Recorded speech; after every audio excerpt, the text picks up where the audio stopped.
மேட்டூர் அணையில் நீர்மட்டம் ரொம்ப குறைவாக இருக்குது. தமிழக அரசு அவங்க கூட்டணி கட்சியான காங்கிரஸ் ஆட்சி தான் கர்நாடகாவில் நடைபெற்று வருகிறது. அவங்க காங்கிரஸ் தலைவர் திருமதி சோனியா காந்தி அம்மையார் மூலம் விடாப்பிடியாக இருக்கின்ற சீதாராமையா, DK சிவகுமார் அவர்களோடு பேசி இதற்கெல்லாம் தீர்வு காண வேண்டிய கூட்டணி தேர்தலுக்கு வெற்றி பெறுவதற்காக கூட்டணி அமைத்துவிட்டு மக்களை மறந்து திமுக இருந்து விடாமல் தொடர்ந்து அதுக்கான முயற்சிகள் எடுத்து விவசாயிகளுக்கு தேவையான நீரை பெற்றுத்தர வேண்டும் என்பதுதான் எல்லாருடைய கோரிக்கையும். அதான் வந்து எல்லாரையும் வந்து ஒருங்கிணைக்கிறத கீழ்மட்ட தொண்டர்கள் வந்து தலைமை வரைக்கும் ஒருங்கிணைக்க போறேன் அப்படின்னு சொல்லிட்டு இருக்காரு. அதுல இப்ப நீங்க எல்லாமே வந்து நேரத்துக்கு வாய்ப்புகள் இருக்கு. அவர் அதிமுக பத்தி பேசிட்டு இருக்காரு. நாங்க அம்மா மக்கள் முன்னேற்ற கழகமா 7 ஆண்டுகள் அந்த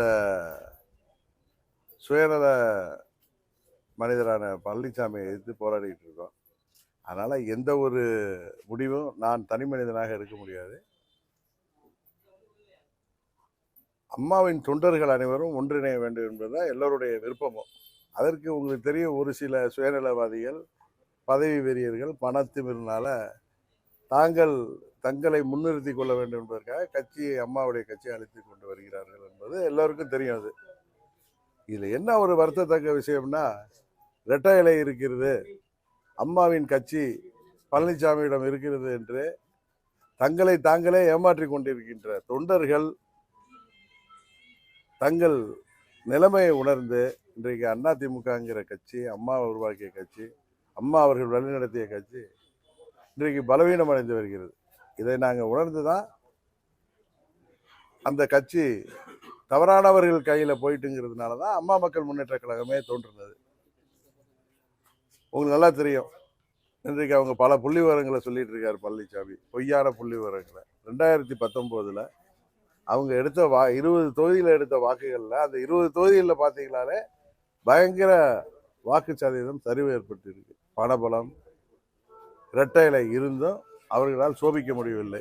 எனக்கு தெரிஞ்சு 13% மேல் அவர்களுடைய வாக்கு வங்கி சரிஞ்சிருக்கு.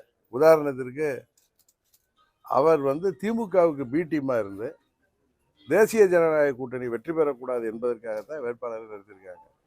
இருந்தாலும் அதையெல்லாம் தாண்டி நாங்கள் தேசிய ஜனநாயக கூட்டணி, பாஜக தலைமையிலான கூட்டணி 18% எடுத்திருக்கோம். இன்னும் வருங்காலத்தில் சட்டமன்றத்தில் உறுதியாக தேசிய ஜனநாயக கூட்டணி ஆட்சி அமைக்கும் தமிழ்நாட்டில். அதற்காக நாங்கள் போராடி வருகிறோம். பணபலத்தால் திமுக வெற்றி பெற்றதுங்கிறது உங்களுக்கு தெரியும். இன்னும் சொல்லப்போனால் நிறைய தொகுதிகளில், ஈவன் நான் போட்டியிட்ட தேனி நாடாளுமன்ற தொகுதி உட்பட பல தொகுதிகளில் நான் கேள்விப்படுகின்ற விஷயம், போலிங் அன்னைக்கு தாய்மார்கள்லாம் பார்த்து இந்த 1000 ரூபா கொடுக்கறதெல்லாம் நிறுத்திடுவோம், நீங்கள் எங்களுக்கு வாக்களிக்கலன்னு மிரட்டப்பட்டதும் எல்லாருக்கும் தெரியும். இது ஊடகத்திற்கும் தெரியும். ஆனால் 26 தேர்தலில் அவங்க மக்களை மிரட்ட முடியாது. இந்த பணம் அந்த நேரத்தில் உறுதியாக எப்படி பழனிசாமி 21 அந்த பணபலத்தை நம்பி, கூட்டணி பலத்தை நம்பி தோல்வியை சந்தித்தாரோ, அது போன்ற ஒரு பெரிய தோல்வியை, அதை விட மோசமான தோல்வியை 2011 திமுக பெற்ற இது போன்ற ஒரு படுதோல்வி திமுக உறுதியாக சந்திக்கும். தேசிய ஜனநாயக கூட்டணி, எங்கள் கூட்டணியில் உள்ளவர்கள் எல்லாம் ஒற்றுமையான தலைவர்கள். நாங்கள் ஒற்றுமையாக இருந்து இன்னும் எங்களது கூட்டணியை பலப்படுத்தி மாபெரும் வெற்றி பெறுவோம். அதிமுகவில் இன்றைக்கு உள்ள தொண்டர்கள் உண்மை நிலையை உணர்ந்து தாங்களே ஏமாற்றிக் கொள்ளாமல் அந்த இயக்கம் மீண்டும் பலம் பெறுவதற்கு எதுவோ அதை அவர்கள் முன்னெடுத்து செய்ய வேண்டும். மற்றவர்கள் முன்னெடுப்பது மகிழ்ச்சி. அதே நேரத்தில் அந்த தொண்டர்கள் அதை புரிந்து கொண்டு முன்னெடுத்தால்தான் அந்த முயற்சி வெற்றி பெறும். சின்னம் முக்கியம் இல்லை, சின்னமாக தான் இருந்தால் அதிமுக காப்பாற்ற முடியும் அப்படின்ற ஒரு போஸ்ட் வந்து, அதுக்கு உங்களுடைய பார்வை எப்படி இருக்கு?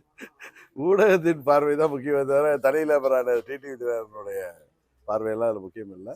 இதெல்லாம் தொண்டர்களும் தமிழ்நாட்டு மக்களும் தான். அதிமுகவோட அமமுக இணையத்துக்கு வாய்ப்பு இருக்கு. இது மாதிரி ஹைப்போதெட்டிக்கல் கொஸ்டினுக்குலாம் நான் ஆன்சர் பண்ண முடியாது. நாடாளுமன்ற தேர்தலில் வெற்றி வாய்ப்பை தவற விட்டுருக்கீங்க. ஆமா, இதுல நீங்க பலமா என்ன கருதுறீங்க, பலகீனம் என்ன கருதுறீங்க? பலம் வந்து எங்களது ஒற்றுமை.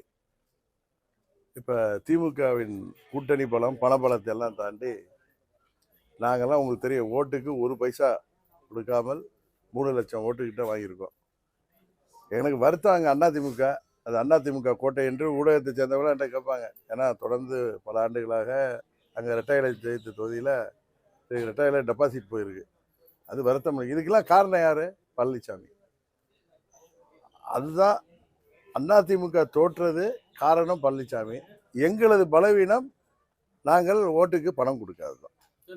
விக்கிரவாண்டி இடைத்தேர்தலில் அமமுக எங்கள் தேசிய ஜனநாயக கூட்டணி சார்பாக நாங்கள் முடிவெடுத்து, ஒற்றுமையான முடிவெடுத்து அதில் வேட்பாளரை நிறுத்தும். எம்ஜிஆர் ஜெயலலிதாவுக்கு பிறகு ஒரு வெற்றிடம் இருக்கு அதிமுக தலைமையில் அப்படின்னு சொல்லிட்டு சொல்றாங்க அதிமுக. இல்லைங்க, ஒரு புரட்சி தலைவர் எம்ஜிஆர் தான் இருக்க முடியும். அது மாதிரி ஒரு அம்மா தான் இருக்க முடியும். அந்த தலைமை பதவிக்கு வந்துடுறதுனாலயே, அந்த கட்சியில் அவங்க உட்கார்ந்த சீட்டில் உட்கார்றதுனாலயே அம்மாவோ தலைவரோ ஆயிட முடியாது. அவர்கள்லாம் பார்ன் லீடர்ஸ். இப்போ யாரு தான் திணிக்கப்பட்ட தலைவர்கள் தான் அங்கே இருக்காங்க. எல்லாரையும் கையகப்படுத்தி பணபலத்தால், அதிகார பலத்தால் வந்தவர்கள் தான். அதனால தான் தொடர்ந்து 10 தேர்தலில் ஆர்கே நகர் இடைத்தேர்தல் தொடங்கி இந்த தேர்தல் வரைக்கும் அதிமுக மிக தோல்வி அடைந்து வருது. அதை சப்பை கட்டுவதற்காக நாங்கள் 20 சீட்டில் இப்போ 19% வாங்கியிருக்கோம். இப்போ 34 சீட்லேயும் அதே சதவீதம் வாங்கி, அதை விட கம்மியாக வாங்கிட்டு நீங்கள் அந்த 20 தொகுதிகள் எல்லாம் அப்போ என்ன வாக்கு வாங்கினா 33% எடுத்திருக்காங்க. இப்போ அங்கன்னா 20% தான் எடுத்திருக்காங்க. எதுக்கு அவங்களுக்கு குத்தி காட்டுறேன்னா, அவர்களுடைய தவறை அவர்கள் உணர்ந்து திருந்தினால்தான் அம்மாவுடைய இயக்கம் பலப்படும். உடனே வந்து சில பேர் நீங்கள் கேட்பீங்க, நீங்கள் அதில் இணைவீங்களான்னு கேட்டீங்க. அது ஒரு எண்ணம் எங்களுக்கு இல்லை. ஏன்னா நாங்கள் என்ன காரணத்திற்காக அந்த இயக்கத்தை விட்டு பிரிந்து தனி இயக்கம் தொடங்கினோமோ அந்த காரணத்தில் எந்தவித அளவும் மாற்றம் இல்லாதப்ப, அங்கே ஒரு தவறான தலைமை, ஒரு சுயநல கும்பலிடம் அந்த கட்சி மாட்டிட்டு இருக்கப்ப அதில் போய் இணைவீங்களாங்கிற ஒரு இதை போய் நீங்கள் எங்கள்கிட்ட கேட்குறதே, அந்த கேள்வியே தவறான கேள்வி. அதிமுக தொண்டர்கள் நல்லா முடிவெடுக்கும் பொழுது அப்பொழுது அதை பற்றி நாங்கள் கலந்து பேசி முடிவெடுப்போம். ஆனா எடப்பாடி பழனிசாமி வந்து முன்னாடி பிஜேபிட்ட இருக்கும் போது, கூட்டணி கட்சியில இருக்கும் போது நீங்க தான் சொன்னீங்க, அந்த சிறுபான்மை ஓட்டுனாலதான் அவங்க வந்து தோல்வி விட்டுறது, அவங்க ஓட்டு எதிர்ப்பு அப்படின்னு.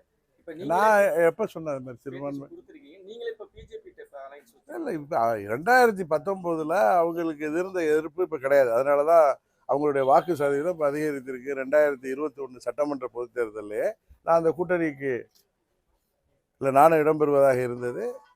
அதில் அப்புறம் நாங்கள் தனித்து போட்டிட்டதெல்லாம் உங்களுக்கு தெரியும். முன்பு இருந்த எதிர்ப்பு தமிழ்நாட்டில் பிஜேபிக்கு அவர்கள் மீது சுமத்தப்பட்ட அந்த பழி எல்லாத்தையும் தாண்டி இப்பொழுது பிஜேபி மேலேயோ பிரதமர் மோடி அவர்கள் மீதோ அந்த எதிர்ப்பு இல்லை என்பது எல்லாருக்கும் தெரியும். அதனால தான் அவங்க 11% மேலே அவங்க வாக்கு சதவீதம் பெற்றிருக்காங்க. பாஜக வளர்றதுங்கிறத மற்றவர்கள் விரும்பவில்லை என்றாலும் அதுதான் உண்மை. அதனால் வந்து எங்கள் தொகுதியில் கூட எனக்கு சிறுபான்மையர் ஓட்டெல்லாம் விழுந்துருக்கு. அது பழனிசாமி இப்போ வந்து அந்த கூட்டணி வேணான்னு தனியாக போய் அவருடைய வாக்கு சதவீதம் விழுந்து தானே இருக்குது. அவருக்கு சிறுபான்மையர் மக்கள் வாக்களித்தா தெரியலையே. அவர் வந்து எஸ்டிபியோட கூட்டணி வச்சுருந்தார், அவர்களுக்கு வாக்கு வரவில்லையே. இப்போ அண்ணன் ஜெயக்குமார் என்ன சொல்லுவார், நான் 25 வருடங்களாக ராஜா போல் இருந்தேன், நான் தோல்வி விட்டுறேன்னு. இன்றைக்கி அவர் பையன் பிஜேபி கூட்டணி தான் இல்லையே. இன்றைக்கி 3வது இடத்துல டெபாசிட் தானே காலியாக இருக்கார். ஏற்கனவே எம்பியாக இருந்த தொகுதியில் அவங்க சென்னையில் பெரிய தலைகள்லாம் அந்த கட்சியில் வழிநடத்துகிறப்ப டெபாசிட் போயிருக்காங்களே. தேனியில் டெபாசிட் போயிருக்காங்களே. ராமநாதபுரத்தில் புதிய சின்னத்தில் அண்ணன் பன்னீர்செல்வம் போட்டிட்ட போய் அங்கேயும் டெபாசிட் போயிருக்கேன். தென் தமிழ்நாட்டில் பல தொகுதிகளில் டெபாசிட் போயிருக்காங்களே. அங்கே அவங்க வாக்கு சதவீதம் கடுமையாக விழுந்திருக்கு. அதுபோல் நீங்கள் சொல்கிற மாதிரி அவர்கள் சிறுபான்மை வாக்குகள் விழாதுங்கிறதுக்கு தான் அவங்க பிரிஞ்சு போயிருந்தாங்கன்னா இன்றைக்கு அவங்க 2வது இடத்துக்கு நாள் வந்திருக்கணுமே, வர முடியலையே. நிறைய தொகுதிகளில் 3வது இடமோ 4வது இடமோ டெபாசிட் போய் தானே இருக்காங்க. இத்தனைக்கு அவங்க பல தொகுதிகளில் பணம் செலவு செஞ்சாங்க, பணபலத்தால் அவங்க ஜெயிச்செல்லாம் நினச்சாங்க. ரெட்டையிலையை காமிச்சு மக்களை ஏமாற்ற முடியல. அதனால் 2019 அப்போ பாஜக மேலே இருந்த எதிர்ப்பு உணர்வு இப்பொழுது இல்லை அப்படிங்கிறது இந்த தேர்தல் முடிவுகள் காமித்தது. காவிரி பிரச்சனைக்காக நீங்க தொடர்ந்து போராட்டம் நடத்துறீங்க. இப்போ வந்து திமுக கூட்டணி 40 இடங்களை வென்றிருக்கு. இப்ப எது மாதிரியான அழுத்தம் தரணும்? திமுக கூட்டணி என்ன பண்ண போறாங்க? டெல்லியில் போய் சென்ட்ரல் ஹாலில் உட்காந்து பேசிட்டு அங்க காங்கிரஸ் வரப்போறாங்க. கர்நாடகாவில் வந்து ஏற்கனவே அவங்க ஒன்றும் டெல்லியில் போய் ப்ரெஷர் கொடுக்க வேண்டிய அவசியம் இல்லை. கர்நாடகாவில் இருக்கிறது திமுகவுடைய கூட்டணி கட்சியான காங்கிரஸ் ஆட்சி தான்.